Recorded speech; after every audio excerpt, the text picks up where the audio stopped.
Okay, itong book na ito, booklet, From Carriol Beginnings to Crossing Borders, yan, ni Jim Davis. Nagpa-photocopy ako nito sa isang kapatid pero hindi pa binabalik sa akin yung kopya ko. At sabi ko nga, no, ito ay, yung copy nito ay nandun sa, ano, no, sa si CB office sa, ano, sa Quezon City. So ito yung ano, no, picture ni Bill, ni Flossie, tsaka ni Russ Simons. Anong 1948. So they were missionaries. Ang target talaga nila is, ano, yung after World War II, kita nyo yung year, di ba, 1948. Ang target talaga nila ay, ano, abutin ang Nosu tribe. No, Nosu people in China. Bill and Flossie Simons' home church was First Baptist Church of Doylestown, Pennsylvania. Bill was influenced by Hudson Taylor's Spiritual Secret, yung kanyang writings about it. The Conservative Baptist Foreign Missionary Society challenged a team of missionary recruits to consider going to the unreached Nosu tribes in the mountain ranges of southwestern China. These people did not have the Bible in their own language. Bill, Flossie, and Russell went to Western China in September 1948. By 1951, the CB were able to plant 3 churches in that region before China became a communist country. So, nung time ni Mao Zedong, ay inutusan niya, no? Inutusan niya yung mga not only American missionaries, no? Yung gusto nila Mao Zedong i-root out yung Christianity, no? As a communist country. So si Bill and Flossie were forced to retreat, no, to Hong Kong in October 16, 1951. They wondered where God would lead them next kasi nga binawalan sila. While in Hong Kong, they received a mail asking them to help in a Chinese work in Manila. As early as December 1951, Bill Simons had already begun to develop a vision for a church planting ministry in the Philippines. So yun. The committee agreement of the 7 Protestant missionary organizations was put in place in 1901. Bago tayo mag-proceed dito, gusto ko munang ipakita ang isa pang medyo magdidigress lang ako. Isa pang slide about yung committee which is hindi naka-include dito sa slide na to. A different PowerPoint na ano. Teka lang. Dito sa aking PowerPoint presentation na tinatawag na History of American Protestantism. Medyo isi-speed up ko na lang ha. Dito sa committee. So, in 1901, the Evangelical Union was established in the Philippines to coordinate activities amongst the Protestant denominations and lay the foundations for an indigenous religious movement. What does 1901 mean? Pagkatapos nung natapos yung Spanish-American War, maraming mga missionary organizations ang nagpunta sa Pilipinas, no? So nakita nila yung Pilipinas bilang isang harvest field, no? Galing doon sa publication ni Taguig at saka Tolliver doon sa Seeing the Church in the Philippines, published by ONEP.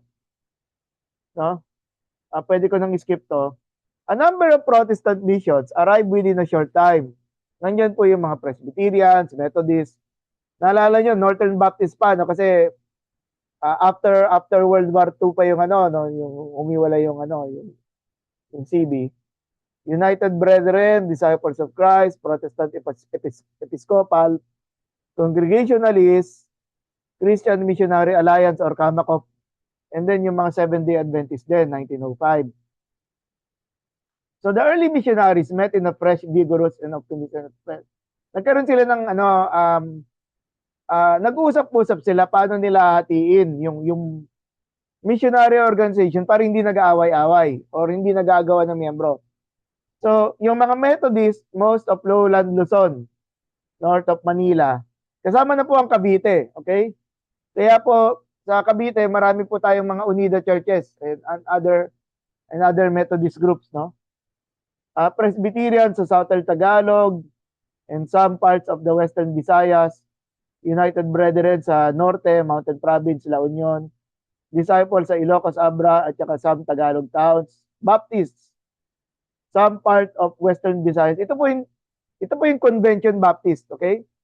Yung nga yung galing sa mga Northern Baptist America. Congregationally sa Mindanao, Christian Missionary Alliance sa Western Mindanao. Kaya po marami sa kanila sa Zamboanga at ang ano bang Ebenezer, no? Ang Ebenezer Bible College, I believe ay sa Kamakop ay sa Zamboanga. And then the city of Manila was open to all churches. So think of it, no? Na ganyan po yung itsura ng hindi pala ito sorry. Sorry, hindi naka-slideshow. No? So yung Disciples 1901 based dun sa dun sa publication nila Tagi, no? Nilagay ko na lang po na kung saan congregate, dumadami, no? Dahil dito kagaya niyan, yung Silliman University ay sa Dumaguete ng Presbyterian Board of Foreign Missions. Tapos yung pangalawang university, Central Philippines University. No, sorry hindi to late na kasi itong PowerPoint na to, hindi ko na-update. Ay the Second American University. So Convention Baptist po ang nagpasimula ng CPU, ng convention ng Central Philippines University. So, pwede na po tayo bumalik doon sa nauna kong presentation. I believe marami pa naman akong oras. So galing doon, dahil doon sa committee, yun yung sabihin natin, nag-chart at naman siya, productive naman siya, no? Hindi natin sinasabing mali. In 1954, Bill surveyed the places where they will conduct missionary work. So nandun nagpe-pray na, may vision na si Bill Simons from the Lord. Ang question na lang, saan natin sisimulan? Saan natin sisimulan yung gawain? No. Simons reported to the CBFMS in 1954. Ito sa kanila, as we gathered information from practically every province in the Republic of the Philippines through PBS students, missionaries, Filipino pastors and workers, there were blank spots remaining with little information on fundamental work there. Chief among these areas was one of the most densely populated parts of the islands, an area easily accessible from Manila, namely the provinces of Laguna, Batangas, and Quezon. Okay? So bakit wala dyan yung Cavite? Yun yung lowland na yung sa baba ng Manila na maraming mga missionaries from the Methodist ang doon, nag-gather doon. And so it was Simon's conclusion that the Southern Tagalog area with a population of nearly 1.5 million people during that time, particularly the provinces of Laguna, Batangas, and Quezon, was being passed over by other groups. Ibig sabihin, nilalagpasan lang, no? Siguro merong isang grupo na papunta ng Bicol region, no? Tapos yung ibang grupo nga sa Visayas, tapos nakapokus sa Northern, no? Nilalagpasan lang. Kaya nakita ni Bill Simons ang Laguna, itong mga mention na Laguna, Batangas at saka Quezon as opportunities for the harvest field. At sabi niya, half day ride lang kumbaga kayang-kaya nilang puntahan from Manila, yung kanilang home base. So in late January 1955, Bill Simons was diagnosed with polio. The disease caused him to remain in bed for more than a month. About the same time, Flossie was suffering from dehydration. So pareho yung mag-asawa ay nagkasakit with a severe case of dengue fever. So sorry, may kulang ako ng lettering. These circumstances caused Simons to ask, why would God allow us both to be so severely sick, okay? When we were so sure God was calling us to start a new work for Him and planning to carry the message of hope and forgiveness to the people in Laguna. Naalala natin, they were already evicted sa China. Kaya nga sila nagpray ng new direction from the Lord sa Pilipinas at nakita nilang ang direction or possibility for missionary work is Laguna. Tapos ganito pa yung mangyayari sa kanila. Simons was to discover that he was not the one to start the new work, since God had already begun moving in the hearts of 5 men and their initial efforts in Laguna. About March 1955, as Simons lay flat on his back recovering from polio, those 5 men went to visit him. Tama ko na nga yung mga, sorry lang. Tama ko na nga dito. Severe case, at saka dito, visit him. With the encouraging words, ito yung mga kababayan natin. We hear you are planning to start Christian work in Laguna. We have already started meetings here in Manila every Thursday evening where we pray for Laguna. So meron silang prayer meeting sa Manila at ang pinagpe-pray nila ang kanilang bayan, ang bayan ng Laguna. We are wondering if you would join us.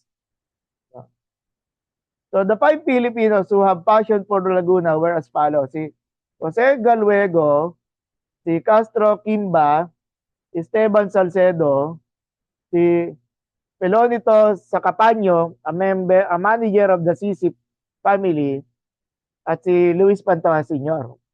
Noong time na yon, he was the mayor of Santa Maria, Laguna. Through the Bible study and evangelistic efforts of Galuego, Kimba, Pantoja, and a nucleus of believers was formed in Santa Maria, Laguna. By May 1955, the Santa Maria Evangelical Baptist Church was born, the first CB church in the Philippines. And the church had already been born while Simons was learning to walk again. So makita natin yung yung gawa ng Diyos, yung pagkakasakit ni Bill Simons dahil sa polio, ay binigyan siya ng Panginoon ng mga partners. This was God's confirmation that the ministry to Laguna was the right choice. Yung answer to his prayer. Kahit na naging mahirap sa kanila physically, sa kanila ni Flossie Simons yung nangyari. Si Beulah Heaton, the head of the Christian Education Department of PBS, decided to move to Laguna. So siya ay nag-volunteer na tulungan yung gawain dito sa Santa Cruz. He chose as a companion co-worker and translator na isang graduate ng PBS, si Rosalinda Ison. At ito po yung picture ng unang CB Church sa Laguna, Santa Maria Evangelical Baptist Church. At kung tamang aking pagtukoy, Bishop Noel yung nandun sa gitna, doon sa baba. Yan. At kung tama rin ako sa pagtukoy, si Luis Pantoja Jr. nandun sa yung second to the right. Second to the right. Okay. So from their home in Santa Cruz, Heaton and Ison established a strategic base for the church planting trust to reach ito na naman, sorry na naman sa typographical. To reach all of Laguna. Okay.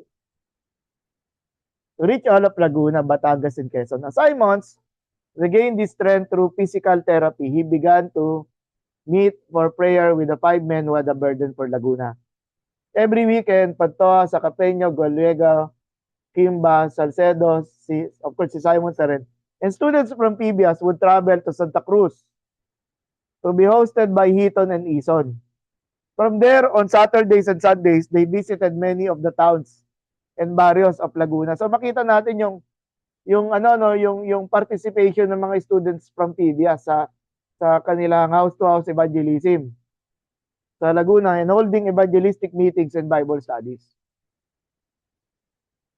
So having completed the nationwide survey earlier 1955, Simons recommended to the CGFMS board that the provinces of Laguna, Batangas, and Quezon be opened as the field na ire-register nila sa committee. Okay? So in December 1955, two missionary couples came to the Philippines. So ano to, no, dagdag na ano, no, yung multiplied yung force multiplier. Si Robert Marjorie Skivington at saka si Vernon and Bonnie Carvey. On January 31, the missionaries of 1956, the missionaries organized themselves into the Conservative Baptist Mission with Bill Simons as chairman. So yung Carveys moved to Pagsanhan, still in Laguna, while the Skivingtons moved to Santa Cruz. No? As a result of the evangelism efforts of the Laguna team, within 3 years, 5 conservative Baptist churches were established. Nandiyan po ang Santa Maria, nandiyan po Lumban, ang Pagsanhan, ang Victoria, at ang maging ang Paete. These churches formed the nucleus for what would be called, in 1958, the Fellowship of Baptist Churches, Fellowship of Baptist Church of Southern Luzon. Later, the name was changed to Fellowship of Laguna Baptist or FELABAP. Si Mr. Max Isla and Mr. A. Constantino planted a church in Paco, Metro Manila. And the Metropolitan Baptist Church was founded in 1957. Tapos si Jim and Sylvia Cook opened Bible studies in Quezon City. Ito naman yung capital city, Baptist Church. Yung home church ng ating GD, founded in 1959. So yung nasa picture po on the right, yan po yung capital city. And then, ayan, CBAP was born on December 29, 1961. So yan po yung reference ng ano natin, yung asa na. Well, of course, hindi naman mawawala dun yung ano, no, yung mga sinimulan ng Simons at sila Luis Pantoja Sr. Pagsanhan, Laguna, the Conservative Baptist Association of the Philippines was born with Reverend Fred Magbanwa became the first president of CBAP. Ayan po si picture nila, si Ginoong Pastor Fred at saka si Ate Aliw. And then CBAP held its first conference in October 27 sa PBIAS. At yan yung naging logo nila, no? Logo, yung sinaunang logo ng CB. At ito, 1969. The 7th CBAP Annual Conference na ginawa po sa PMI. May 20 to 22. So yung lumang building. At giniba na po yan at pinalitan na po ng bagong building na po yung itong lugar na to na tinitingnan natin. Okay, CBAP programs. Ito, yung Operation 200. A survey in 1968 to 69. We were still a fairly small group of 21 local churches and about 1,500 members. The goal of Operation 200 is to reach 200 churches. From 1971 to 1981. Okay, conclusion ng Operation 200. In 1981, CBAP was not able to reach 200 churches. Pero tingnan nyo, ang laki ng increase. Yung membership or yung members of these combined churches, no, ay umabot sa 10,245. No? With an average of 87 members kung naka-divide ito among the local churches na meron. At yung inopen ng Kuya Michael kanina, Harvest 20,000. This is from 1982 to 1985. The goal is to double the membership from 10,000 to 20,000 by 1985. The end of the statistical report ito nalagpasan nila, no? Nalagpasan ng mga masigasig na mga CBAP churches nung product ng Harvest 20,000 ang number by 1,417 na sobra. And then sumunod dito yung Mission 60,000. At notice 1986 No, represented also yung ano, no, yung EDSA revolution, yung pagpapalit ng government. The projection was to triple in membership for 4 years. The 4 years ended, but CBAP was far from reaching its goal. And then, nagkaroon sila ng Vision 600. The goal is to reach 600 CBAP churches by the year 2000. So the vision was launched December 3, 1933. At the end of Vision 600, si Reverend Reynaldo Atienza, isa rin sa dati nating General Director, God gave us an additional 147 congregations for a total of 347, representing an average annual growth rate of 8.2% in 7 years. So, hindi pa rin, ano, remember, ang goal natin dito, maraming makakilala sa Panginoon. So, masasabi natin dito, this is an important, ano, no? Important observation. At ayun nga po, Vision 2025. Launched November 9, 2007. We envision strategic and significant presence in all cities and municipalities of the Philippines. The Filipinos scattered around the world and the least evangelized people. So 25 churches by the year 2025. So, pwede na natin skip tong ano, guide questions. Or siguro pwede rin nating ano, pwede rin nating tingnan ito. Ito, guide questions. Okay. Paano ninyo nakikita ang gawa ng Diyos sa Pilipinas? Paano ninyo nakikita ang gawa ng Diyos para abutin ka? Abutin ka. Tayo, no? And then, anong magandang practical na hamon ng napag-aralan natin church history?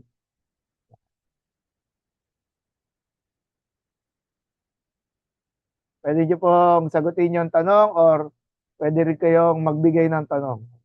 Pareho po yan.